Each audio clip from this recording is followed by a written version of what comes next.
animators and artists. Lauren Ponder is a visual development artist and animator who's worked for Netflix, Rooster Teeth, and Wildbrain. And we invited Lauren onto our live stream to discuss two characters they designed for their experiential Pixar-in-a-Box adult story reel exhibition winning animatic Doublecross, as well as a recent animated beat exercise which showcases both characters. So, Lauren, welcome to the stream and thank you for joining us. Thank you for having me, Mike. So, we're really excited to talk to you about your project, but first, I just wanted to just ask you some questions about yourself. How would you describe your current role in animation, and what does your typical day look like?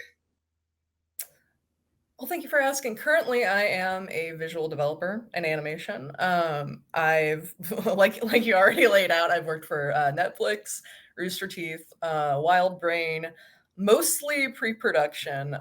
Maybe one day I'll work on like a post-production feature, but we'll see. And right now, my current day looks like mostly freelance and commission work because right now work's a little sparse. I don't really know what the future looks like. I don't think a lot of us really do. But I'm really fortunate to have people out there supporting me with freelance and commission opportunities. So that's awesome to have. Yeah, no, it's great to hear that your work is in demand. I wanted to ask you, what was your experience participating in the Story Experiential program like? Oh, fantastic. First of all, I highly recommend it. It's really user friendly, beginner friendly. And that's what I was going into it, a beginner, because, like I said, I am a visual developer. I don't have experience writing stories in a professional setting other than, the hobby. But they made it so easy to grasp the Pixar storytelling process. They broke it down into creating your characters, outlining your story as a whole, and then act one, two, and three. And then at the end, you tie it all together, real nice, pretty, put a bow on it. And then you have like a finished animatic that you can put in your story reel. So yeah, it made it like super accessible for everybody. There was people of all talent levels in it, and just like seeing their progress at the end all come together in a beautiful way, and the sense of community too was just astounding. So I highly recommend it.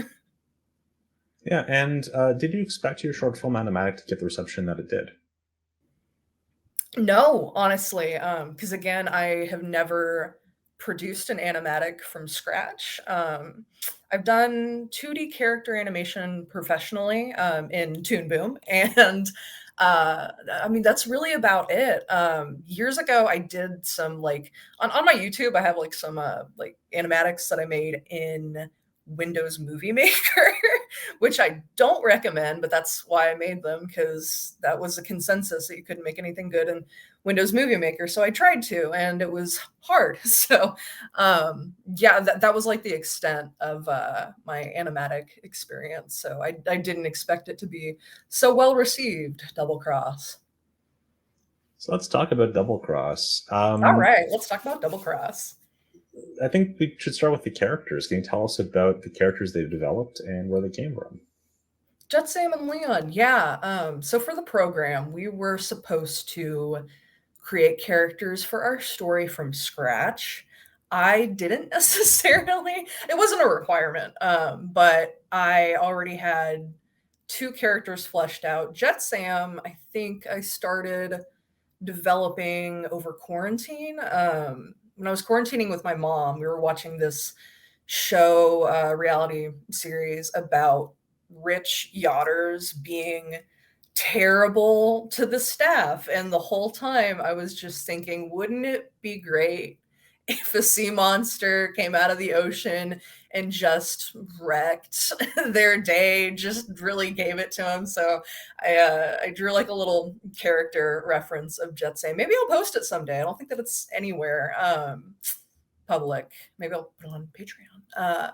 But yeah, I did like a little character sketch, and then I just really kind of fell in love with the idea. I thought that there was a lot of potential for a story there, and ended up developing Leon as kind of his counterpart balance that helps him get in touch with his humanity, so to speak, and kind of mirrors the fact that, monsters can have a human side and humans can be monsters. So, what was the process for developing the characters of Jetsam and Leon, and how did those characters change throughout the experiential program and then afterwards? Leon, when I first made him, was initially supposed to be a villain, really controlling, and Jet Sam originally was supposed to like kind of break out of the control that Leon had over him and go off and find himself. That's what I had at mind or in mind at first. And then I realized like Leon has a lot of his own turmoil, I think. And these two characters, there's an opportunity for both of them to help one another find each other. And I thought that was a lot more compelling. And I mentioned this before the live stream, but I think that like you have a very distinctive visual style, and I was curious about what are some of the sources of inspiration that you drew from. Thank you so much.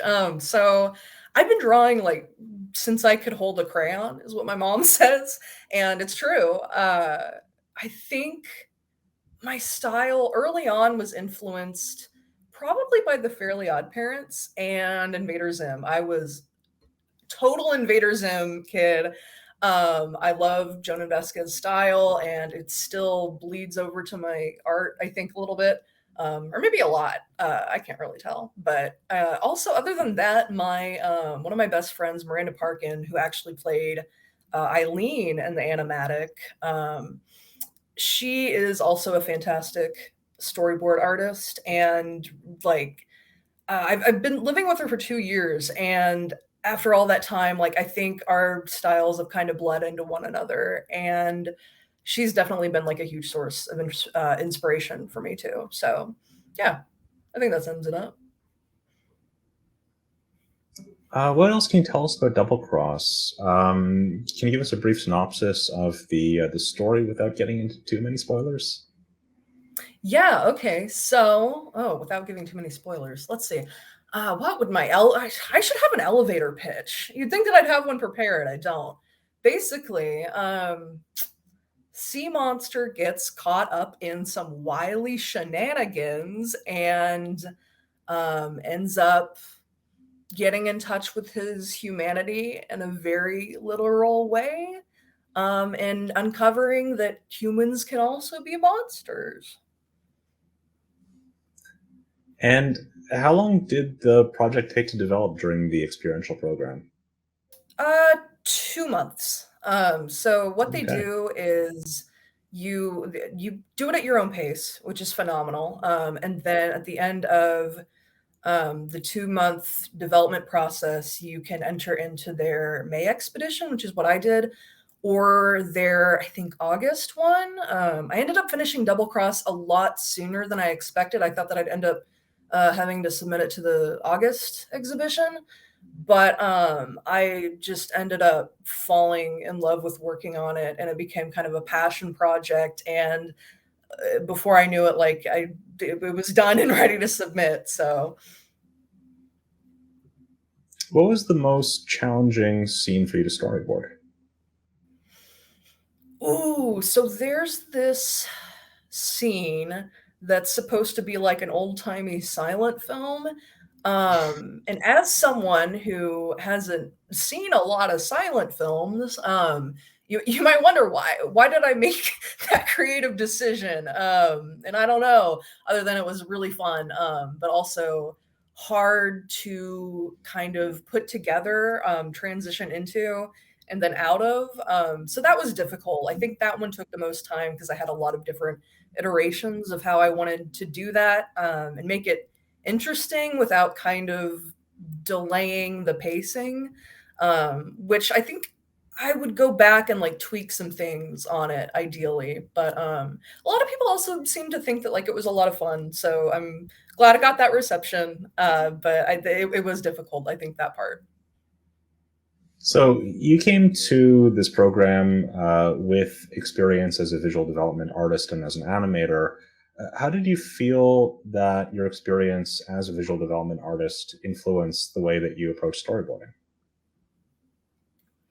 Ooh, hard question. Let's see. So Um, you do not have to be a good artist to tell a good story. I think I had an advantage in terms of my art style, having worked in the animation industry, but that does not ever guarantee that you are going to make a compelling story or characters. So yeah, again, like it came pretty easy to me, the animatic part, but writing everything, finding these characters, fleshing them out, um, the beat exercises, that was probably the most difficult thing. But again, experiential like broke it down really easy into steps following the Pixar storytelling process, which is what I followed, and it made it so digestible and easy. And I think if I didn't have that, I don't know that Doublecross would have ended up as cohesive as it did, hopefully. So, what our viewers are currently watching in the corner of the screen is the tactical trial beat exercise that you Yes. posted with the characters Jetsam and Leon. It's not the full story. It's not the full short film animatic, which you can also find on Lauren's YouTube channel. But I wanted to ask you some questions about that beat exercise. So, in that beat exercise, you have Jetsam and Liam. They're in color. The characters, I think you see sort of more finished line art. Was that already material that you prepared when you had the short film animatic? No, actually. So before the short film animatic, I got my start on YouTube with cringy old animation memes. And after posting Doublecross, I just kind of wanted to revisit my roots and implement these characters and something that I used to have a lot of fun doing. And it was also a good way to test out Toon Boom's tweening and ease in, ease out. So yeah, it ended up being like just a really good exercise to kind of get in touch with drawing these characters polished and kind of getting a feel for a, I don't know, potential animation style if I ever decide to do more with these characters, which I would love to. I'm totally open to it. So the process for the beat exercise was you did you draw the characters in Storyboard Pro or Harmony, or like which was the one that you started with? I actually, so normally I draw a rough in Clip Studio Paint, Hmm. import that, and then do the vector lines in Toon Boom Harmony. Okay, that's an interesting process. So you sort of have the rough in bitmap software, import it, and then use the vectors for cleanup. Then. Yes, and I'm actually working on full character models for both of these characters, and right now I'm in the process of sketching them out, doing like full character turnarounds, and then I'm planning on importing that into Toon Boom and lining them and maybe rigging them. I'm trying to learn how to rig characters. Again, Toon Boom makes it like really easy. Actually, it's easier than I expected it to be. Oh, that's ambitious.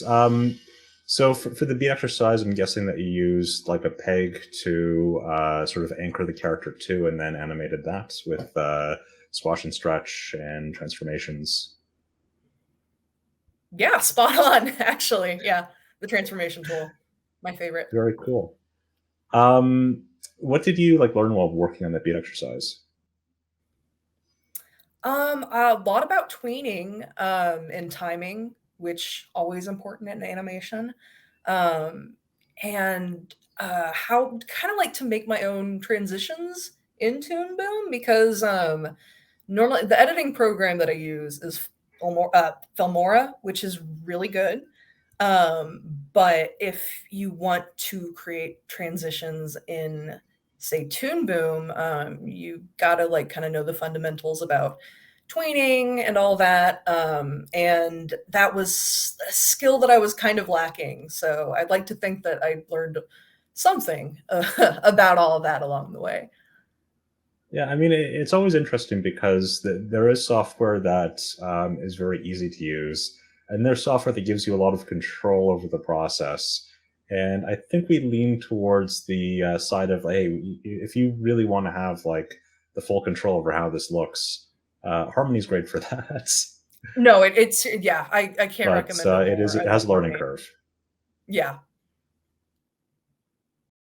no, Do you have agreed. advice for artists who are interested in creating unique and distinctive characters?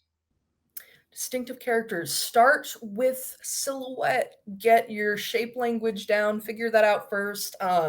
Especially in animation, you don't want characters that are too convoluted or have too much going on with them.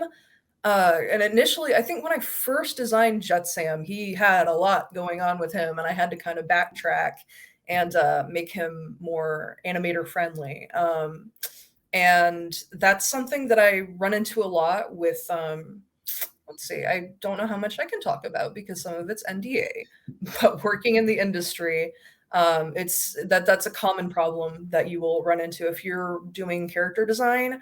You have to factor in how they are going to animate and the time that it's going to take to animate these features. Because even like something like a button or a lapel could be hours of work that you're adding onto an animator's schedule. So it's always something that you need to factor in, and don't be afraid to keep it simple. Simple is always better. See, that's a topic I love talking about too. Like when you have people who are aware of limitations and strengths of animation, because you see occasionally there are interviews with writers who are talking about their very first animated project, and they'll say things like, "Oh, well, in animation you can do anything, and you have an You don't unlimited have to. budget," and it's like, Yeah, well, bigger isn't always better. you know, it's like, yeah, it's true, but then you have like a bunch of incidental characters on screen, or you have a character walking towards the camera with a moving background. Like that becomes really difficult in 2D animation. What It are some does. things like that you might want to keep in mind as a visual development artist when designing characters for animation? Well, again, not overcomplicating the design. Keep in Then like mind line how mileage. they're going to look in motion. Um, Creating a like a full 360 character turnaround. Always recommend that because one thing with Leon that I ran into was the little cowlick on the back of his head. I wasn't sure how that was going to look like in certain angles, so I did a character turnaround of his head where I kind of figured out what kind of a Mickey Mouse ear situation, Yeah. where it kind of like always faces the camera. So sometimes, again, like the little character details like that. Look good on paper, but then in practice, you might run into some problems with it. One thing I noticed with like the animation is you have the characters with different poses. So like to your point of like how do they look like in different angles and different expressions. What sort of poses did you feel were really important to explore with these characters? That's a good question. I really didn't know until I did the very first draft of the animatic. There were some poses like with Jet Sam, like crouching on the ground, falling backwards in the car, and I didn't have reference material for those. So what I did was the rough like storyboard panels of those, and then I went in and just kind of drafted some thumbnails to see like how I could improve upon it and make it work. And then yeah, when I was happy with that, I ended up going ahead and polishing it up, finishing it. What attracted you to explore making a short film as an animatic? Well, this experiential program itself, I forget how I found it, but seeing it advertised around, I was like, I think that's something that I want to do. Because again, I'd had these characters and a story on my mind for a long time, and this kind of gave me an opportunity to explore it. But making a short film was always something that I was interested in theory, but never like had an opportunity to actually like step out of my comfort zone and force myself to do it. So yeah, again, experiential gave me like a really good opportunity to just get off my butt and go and do it. And I'm really glad that I did. Yeah, one thing I've been really fascinated by is like looking at the sort of rise in indie animation projects like Has Been Hotel and Ollie and Scoops, where people are able to tell either stories that maybe animation studios haven't been buying, or can tell different types of stories and different storytelling to reach different audiences. There's some audiences that just don't really get reached out to for animation. Like I know it's hard to pitch projects that are sort of related to like teenagers, Hmm. because there seems to be a lot of stuff for sort of preteen and younger audiences, and then a lot of stuff for like the adult animation area, and then that sort of in between area gets neglected. Um, how do you feel about like the rise in indie animation on platforms like YouTube? Um, Exciting. First of all, I think indie animation has a lot of promise. Going away from corporations, and just in my experience, working with corporate isn't always better. Sometimes it can kill creativity. Not gonna lie, and I think being able to crowdfund things is a phenomenal way of giving power back to the creators, because there are like a lot of niche audiences for things that deserve their story told too, even if it doesn't make millions of dollars. It doesn't have to. Yeah, I really find it enheartening, I guess. I don't know if there's a less fancy word for that, but like I find it makes me optimistic when I see that there are ways that people can say, "Hey, I want to see this project exist. How can I get involved?" So I think that's really cool. Um, And it always helps, yeah. if you're working on your passion project, if you're excited about it and coming from a place of authenticity, other people are going to connect with that. One thing I wanted to ask you about is what inspired you about sea monsters? Oh, what inspired me about say, well, gosh, I feel like everything I kind of do has a nautical touch. I started a graphic novel like, oh my gosh, I think it's almost 6 years old now. Wow, called Biofin Corp, and it was about an underwater lab of fish people. And now I've got an animatic about a sea monster, so I can't keep away from nautical themes. I don't know what it is. I say it with these octopus earrings. I really love marine biology. I always have. I loved snorkeling with my family. Growing up, we would take trips down to the Austin, Houston coast, and over to Mexico every once in a while. And that's why I love being in California now. I love being so close to the beach. Oh my goodness, having palm trees outside, because I was originally I was born in Oklahoma, so it's a landlocked state. Keeping me away from the water, and now I'm out here and close to the ocean. I love it. But yeah, I've always been like really into marine biology. When I was a kid, I wanted to work at SeaWorld, and after the release of Blackfish, I can't Hmm. say that I wanted to after that, but I thought that I would be a marine biologist if I wasn't an artist, and I ended up just kind of wanting to combine the two a little bit. Is part of it like the idea that there's just so much we don't know about what's in the ocean? Like Yes, it yeah, has so much definitely. space for a giant sea monster. Yeah, yeah, I think because a interest of mine aside from that would be space, which is it only comes second to the ocean because like the ocean is accessible. I could walk 3 miles to it right there and just be in basically an alien environment. Like it's crazy how much we don't know about it, and it's on our planet. Like that's fascinating to me. Yeah, well, like with land, right? You have satellite images of everything. So there isn't like a hill from like behind which there could be a dragon lurking, but in the ocean, who knows? Yeah, there's no telling what's down there. What we've only explored like 20% of it, if that's still correct. I love ROV videos too. That's a really good source of horror oceanic inspiration. Hmm. I also wanted to ask too, because you have a experience in animation.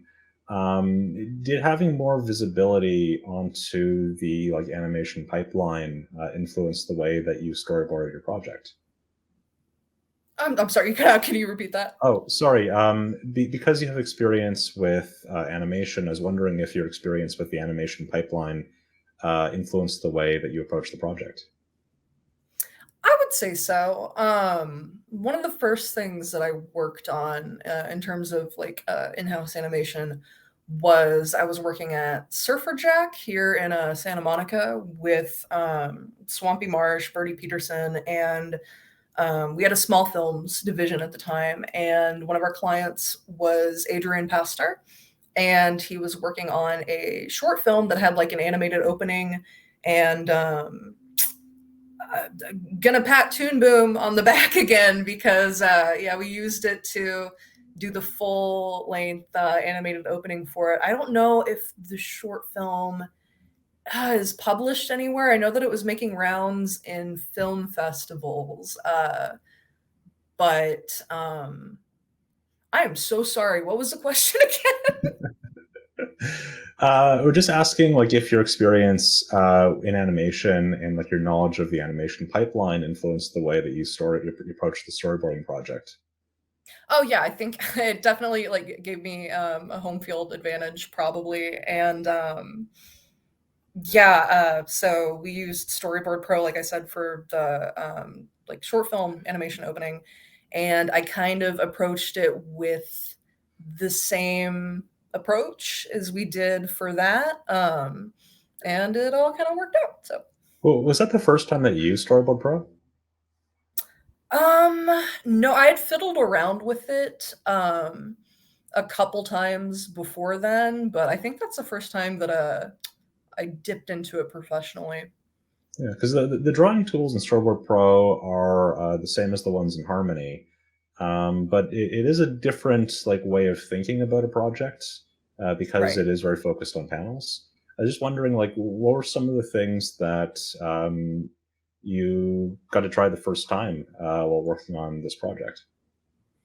So I actually did not make Doublecross in Storyboard Pro. I hand drew each individual rough panel in Clip Studio, imported it into Harmony, and then did all of like the animation tweening in there.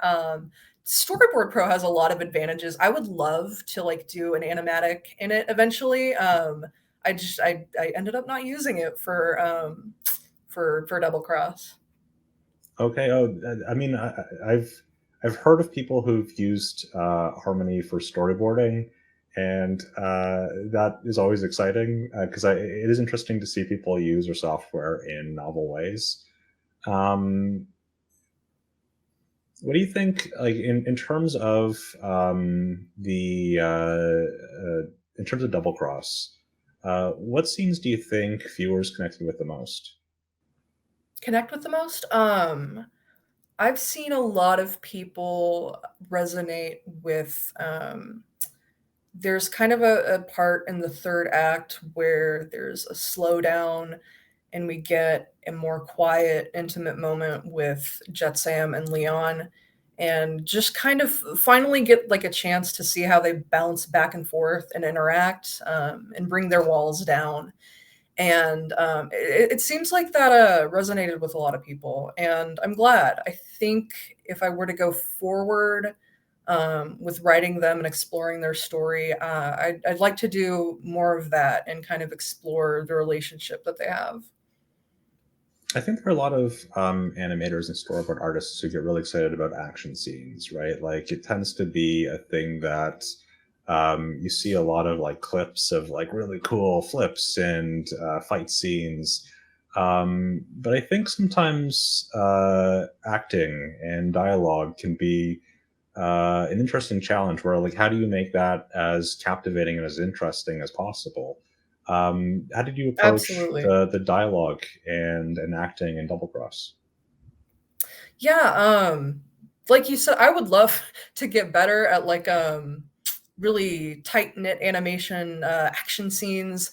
I don't know that I've ever like exercised that before. I'd like to now that I'm thinking about it. But yeah, I there's something about slowing down and just exploring an interaction between two characters, and just, like a character study of these two that I find really appealing. And with Jet Sam and Leon, yeah, like I it just it came natural to me. I don't know. I think it's really important to approach them as people, and have like those moments of humanity between the two of them, and exploring what both of them have in common. Did this project change the way that you thought about the storyboarding process? I think so. I do. Because again, initially, I didn't really have experience with storyboarding, professionally at least. And well, they walked me through the Pixar method again with experiential and the three act structure, which I had to completely write my own short film essentially, and then map all of that out in a storyboard format. I'd never done that before, so it definitely changed my approach to it because I'd never approached it like that. And yeah, I'd say it's the pretty a pretty solid way to do it. Yeah. So just like talking briefly, like what is like the outline of the Pixar method? So basically, you start off well, they start you off with developing your characters, having those ready, and then the first the first beat would be the question, not the question. They start you off with everything was like this until one day, and then because of that, and then until finally. So it's a very like simple but effective process, that again like just makes it like basically you can break down any Pixar movie I think into like those act categories, and it works. But I think like the sort of overall idea is that like the characters are in a different place at the end of the story than at the beginning. Yes, yeah, Because I think that's what happens with like a lot of people who aren't used to storytelling is you'll tell stories where a bunch of things happen, um, but the characters don't really experience any growth or change. right. There's no consequence, and why would you expect someone to care about your story if nothing happens in it? That is a comment that I see come up a lot, and it's good. Like why should someone care about the story that I'm telling, if I'm not saying anything in it? So yeah, if you're telling a story and your story has characters, they need a character arc. They need to be different by the end of it than they were by the beginning.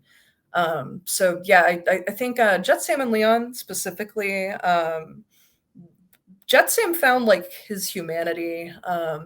Leon helped him find it and kind of came to terms with the fact that like he's really not cut out to be a killer, and maybe Jetsam doesn't want to be. Again, I'd like to really explore their characters and their story a little bit further because I think there's still a little bit more left to tell. So you're interested in developing this a little bit further then? Yeah, I'm totally open to it. I've got some ideas. Um, One thing I wanted to ask you was we talked about some of the design elements on your characters. So we know Leon has this sort of cowlick at the back of his head that sort of flips when it moves. And Jetsam has sort of like shark-like features almost. I'm just curious, like where uh, was some like the inspiration for the decisions on like how to sort of work on like the teeth and the sort of elements in like the ears that are sort of a little bit pointy. Like what was the process of bringing those elements in? I really wanted Jet Sam to read, like you said, is shark-like. So having a lot of sharp features, more pointed nose, focusing on angles with him was like pretty crucial to his design. And Leon's like a little bit more languid, loosey goosey, kind of like a gangly and awkward. So I wanted some S curves in his design for sure. That I figured would be like a lot of fun to animate. I just kind of imagine him being like kind of a little bit of a bumbling fool. And I also thought that those two design choices would contrast each other really well when they're standing next to one another. Yeah, you have one more curvy character, one more angular character, and I do think that contrast does work really well. I hope so. That's what I was going for. So I'm glad to hear that. What are some other like elements that people might not notice about the characters at first blush? On first watch, so okay, I noticed a lot of people didn't pick up on this. At the very beginning, Josiah, the suit on the ship, is wearing a teal suit. Then Jet Sam comes in. Also, spoiler alerts, by the way, if anyone cares. Jet Sam comes in and feasts upon these rich people, and then later when he's captured, he ends up coughing up the skeleton of Josiah. Um, and what he's wearing later is the suit that Josiah was wearing. And so that's where he pulled the folder from, because it's also the folder that we see in the beginning. And it seems like a lot of people didn't pick up on that, and maybe I made that a little bit too convoluted. So I think I might change that to going forward, or at least make it like read a little clearer, perhaps. I think it's a cool touch. I'm curious, like, do you have like a whole mythology worked out for these sort of like sea monster Leviathan characters? Sorry, what was that? Do you have like a whole mythology worked out for these like sea monster Leviathan characters? Yes, and I would love to expand upon that. I feel like there's a lot of opportunity for speculative marine biology that I could have a lot of fun with. Like, you know, what sort of species is Jetsam? Are there other species of Leviathan? You know, do they have different powers? What are they limited to? I would love to explore all of those questions and more. Uh, and I think it would be a lot of fun. And then also like as a whole, people's relationship to Leviathans. You know, I have like a kind of a concept that I want to expand on, where like Jet Sam crosses the paths of some fishermen who have like fished out the corpse of a leviathan, and they're treating it just like a catch of the day. But Jet Sam like recognizes their face and has memories of this person and who they were, but the fishermen are just treating it like a catch. So I feel like there's potential there with something. Hmm. Do you feel like it's like an opportunity to explore sort of like our relationship with the ocean? I think so. Yeah, I really do. Yeah, 100%. I think we should respect it more. And yeah, I think a character study of the ocean is kind of maybe what it boils down to. I think that's fascinating. Thank Um, you. Lauren, do you have any other advice for artists who are interested in making their own animatic? Yes, just start. You know, even if you don't think that you're going to be good at it, You might not be, and that's fine. We all start from somewhere, so just pick it up. You know, make sure that you're getting your advice from reputable sources. I watched a lot of YouTube videos from people who are in the industry to kind of start me out. And yeah, I'd say I haven't been to art college either. So I see a lot of people who think that they absolutely have to get into Cal Arts to go anywhere. And That is an expensive program. yeah, it's an expensive program. I think it is great for some people, but it's not a necessity. If you have the drive and the willpower to learn things on your own, experiment, maybe pick up a mentorship, that's really, really invaluable. Yeah. So you mentioned that like you didn't go to school for animation. What was your like? How did you get into the industry? So initially, I planned on going to Cal Arts. There were, excuse me, a handful of national portfolio review days around the states, and so I attended those. And I had like Ringling review my portfolio and Cal Arts, and they gave me peer feedback. And then I would take that feedback and apply it to my portfolio, and then I'd show back up and be like, "Hey, what do you think about this now?" Until finally they were like, yeah, we'd like to have you. And I had like a fleeting thought. I was like, okay, if my portfolio is good enough to get into a really like exclusive art college, could I just use the same portfolio to apply to jobs? And the answer was yes, you can. If you have to pretty much already be a professional to get into a really good art school. And if you are already that good, a lot of like smaller studios will have you, and from there you can just kind of climb the ladder and be making money while you're doing it instead of going into student debt. So that's the angle that I took. It's not for Yeah. everybody, but I'm really lucky it worked out for me. Do you think it's helpful to move to like a big production hub city? I don't see. Ooh, it is and it has been, but I don't know if it's going to be Hmm. long term, if that makes sense. Again, with all the indie support and the opportunities for people to create like their own productions, smaller studios, I think going forward, you might not have to live in LA to make it in the animation industry. So it's been beneficial for me, but a lot of the gigs that I've gotten have been like remote. So I wouldn't say that you have to live, near Hollywood or Burbank or where all the studios are. It's not a necessity, but it does help. Were there any resources that were really helpful while you were making your animatic? Yeah, actually. So I mean, well, it helped that I had been working alongside studio veterans Swampy Marsh and Bertie Peterson when I was working at a Surfer Jack.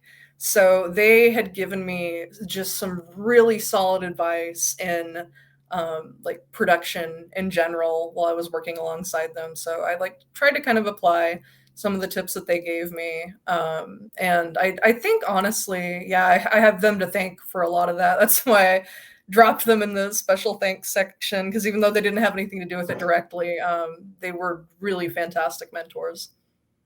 That's really cool. I mean, one of the things that I've heard about like mentorship is that your mentors don't always even know that they're your mentors. You know, like I don't think they you, did. the piece of advice they give you could be really profound to you, and for them, it's just Tuesday. Exactly. Like yeah, it was a small film division, a tiny venture for them and for me, I like it's gonna stick with me for the rest of my life. So yeah, I don't know if they know like how much it impacted me, but it really did, and I'm always gonna be grateful for that. That's so cool. Lauren, are there any? Is there anything that you wanted to talk about with your short film that I haven't asked you about yet? Um, let's see. Ooh, Yes, I have a lot in mind for these characters' future. I don't know if I'm going to be able to fully render Doublecross as like a finished short film. I would love to do that if I have the opportunity to. I would like to at least like do the first minute of animation, Hmm. and I have been working on that. It's been a slow crawl because I'm also, doing work on the side, but I would love to give it like the full attention that it deserves to kind of flesh it out more, and then also maybe explore the story either as a graphic novel or like series of like short webisodes. I don't know. I'm I'm open to anything. I'm so involved in these characters, and I'm glad that other people seem to be too. Do you find sometimes challenging to work on really ambitious personal projects while you're also working like your day job in the animation industry?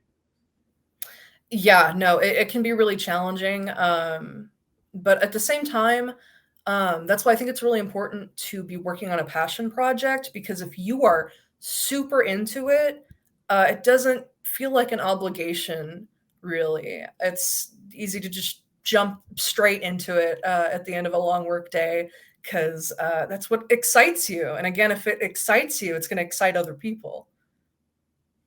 Lauren, where can our viewers follow you on the web to see more of your work as well as the Double Cross animatic?